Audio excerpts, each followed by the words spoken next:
Yes, it is. And when Tanner sent out that email, I just kind of jokingly said, Randy and I do one on relationships. And she was serious.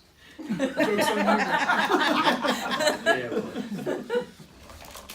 But that's okay. Everybody got to be a guinea pig for something, and they're trying new. That's cool enough and stuff. And if anybody's got a teacher, student, person relationship, Tate was doing a student teaching when I was a student here. That's how long we've known each other, and so I've come full circle and stuff. And our classes, I know from visiting here sometime and knowing each other and talking out about, they're very different from what they tell you at some university or whatever when you go through school. I just pick on you because you have least years in this room and stuff. Miss Warren was teaching here too. She don't look like it, but she was teaching here when I was here too and stuff. But Miss Jackson. Oh, I can jump. I was her mentor. So, but really, instead of a presentation or whatever, we've just thrown out some things that we've done, and we do, and you do, and kind of, instead of everybody talk, just a round table type discussion. Some things that work for us, some of them are going to work for you, some of them are not going to work for you, and that kind of stuff. And that's okay, because, but relationships, you know, the 3 R's, education, and ain't reading, writing, arithmetic, and stuff. Because all those things are very, very relevant, but they're probably not the thing that your students remember, and if they won't remember, you hadn't taught them anything. Okay, you learn lessons from things that you either have experience with or whatever. And the first one, in building relationship, you know, you read all the picture frames, building relationships is built on love and this, that, and other. To me, it's trust, knowledge, or experience. And if you can relay those 3 things to the students in your classroom, you build a relationship. And every one of them's different. Some of them you've had similar experiences, you like similar things. You know, Joy Neighbors, she wears boots every day to school, she rides horses. I've been down that path. I've been down the experience. I did the college rodeo thing when I was in school. Some of them play ball, some of them like to hunt and fish, whatever. And stuff, you know, some of them like to eat Mexican, whatever, you know, that kind of deal. So if you can find one of those 3 things to start that relationship off, you got an upper hand and stuff. Because, you know, we've all sat in meetings, and this is probably bad to put on film, but if you don't have a good relationship, or that person they don't believe, or you don't believe that they know what they're talking about, you shut that switch off. There's my little take on it. Feel free there, bud. To me, being able to form a relationship with the kids has made my journey here at Starkville High School a real positive experience in the 28 years that I've been here. And just as important and we really bring this up with the other groups, is the relationships we have with other faculty members. Your job is so much easier when you can form relationships with those kids, however you form relationships with those kids. What have you done all these years? With the children, I don't know, I try to do things that that catches them off guard, that brings them together in ways they probably wouldn't. Like I make them dance and make them do different things like that. And I've never personally watched you teach, but I've always envisioned, and just talking to kids, I've always envisioned a quirkiness. You know what I'm saying? They would probably agree with you. I don't know, just bonding over things that aren't necessarily English. Right. Those outside Yep. things. Brenda, what have you done?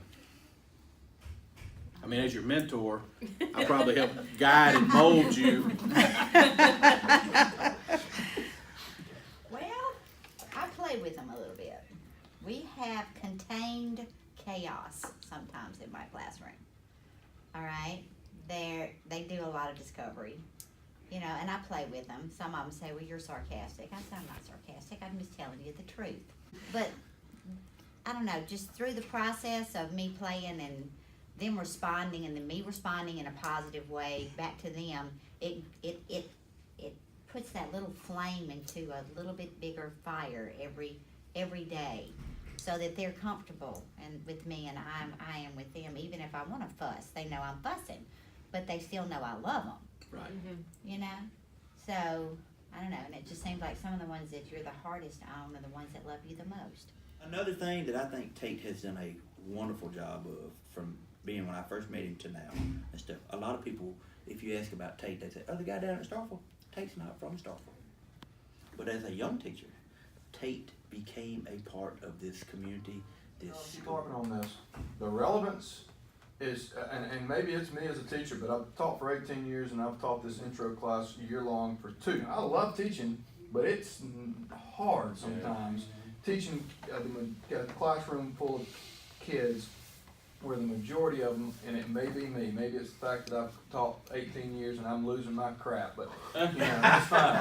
I don't think it's, I don't think it's you. I don't think No, it's it's you. not you. It's tiring. I don't think it's It's just. tiring. It just wears It's on tiring to Yes. have to correct the same people about the That's same not, stuff. that's not even correcting. I mean, Yeah. it's a, well, It's- it's not, they it's don't active. wanna know. Yeah. They don't wanna know.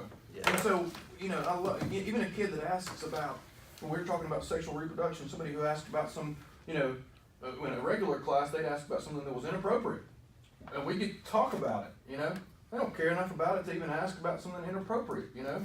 You know, you talk about sperm and egg and, you know, all that, normally they're perking up and, you know, but this, maybe it's this group, but there's just nothing I can do. I think the other To part get- is that third one is the reward. Because every time, the reward's not gonna be the whole team. The reward's not gonna be the whole class. And you already said, you have a kid that leaves, and you think that kid was disinterested, he didn't care, he whatever, but he comes back. And I know as a classroom, when somebody comes by, or I see somebody in town, and they talk about, "Oh yeah, your kid," happens when you have a soccer player, if you have a baseball player and stuff, you think that's the guy that you cussed, and you got onto him, and he could never do right, you could never, and when you see him 2 or 3 years later, you can't get rid of him. He's like feeding a stray dog. He wants to see you and tell you how good a baseball coach you were, and you sit there and think, "Well, you played 4 years." Sometimes you as a teacher don't get to Yeah. to reap the Yeah. benefits and the rewards on your end till later. Mm-hmm. Freddie left here as probably one of the most gifted athletes that ever played on this campus. Went to the University of Alabama. But Freddie came back years later, and I just happened to be out that day.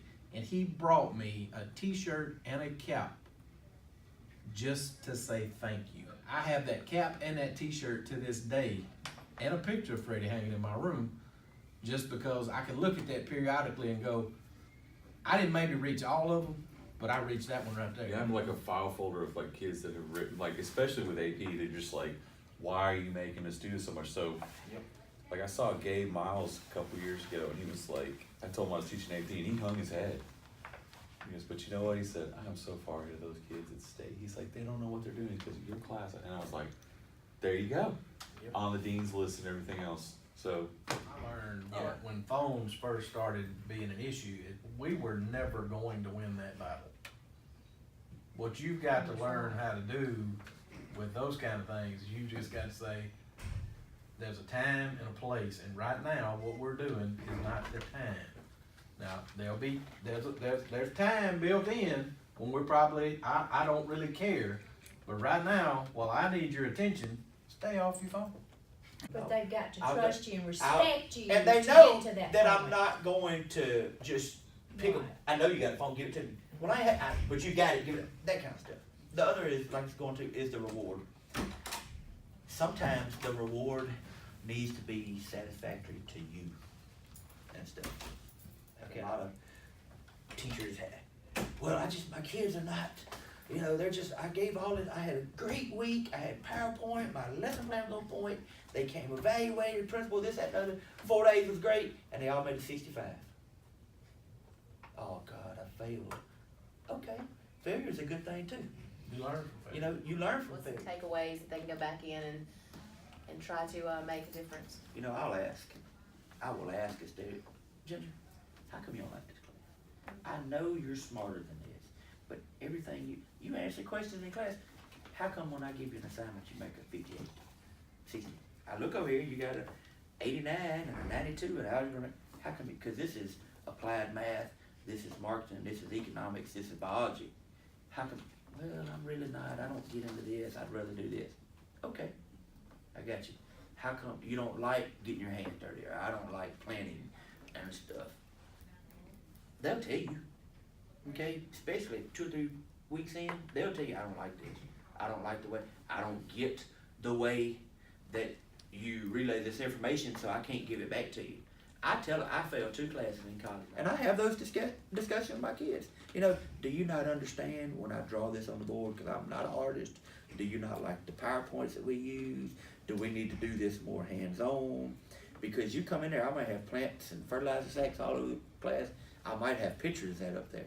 And you just ask them, you know, each student, because most of them are going to work for most students. All of them are not going to work for all students and stuff. So you have to find that and stuff. I couldn't sit in a desk or behind a podium and talk, okay? This meeting would be a lot better if I could stand up and walk around. And I think when it doesn't work, first of all, you just ask, you know? That's what I do. I just ask, You know, what can we do to make this experience better for you? And sometimes they'll come see me like in the mornings, and we'll get what those. they'll get a trophy. Everybody do. But it has to be rewarding. And once they see that in your classroom, that reward keeps. I have kids that have to deal with the public. That plant sale opens up April 2nd, and the first day they go out there, and they are nervous as a cat. And they're saying, well, I don't know. And they ask me, hey, what, is this right? Did he get this, whatever stuff? Day 2 is a little easier. By about 4 or 5 days, somebody will pull up that back door, they'll grab a clipboard, run out, race out there to be the first one to sell somebody the plants and stuff. And like, here you go, I sold $18 worth, whatever, and that kind of stuff. That is the reward that they see. And you see that you have put them in a situation where the relationship you built, they want to share their success with you. The skill and the knowledge that you have given them is relevant to something they are going to use, and then they feel that self-reward, and you can see that you have done, you know, a job well enough for that. Thank you, Coach Fisher and Coach Carlisle, on the reminder that our job is made easier when we can form a relationship with our students. Thank you.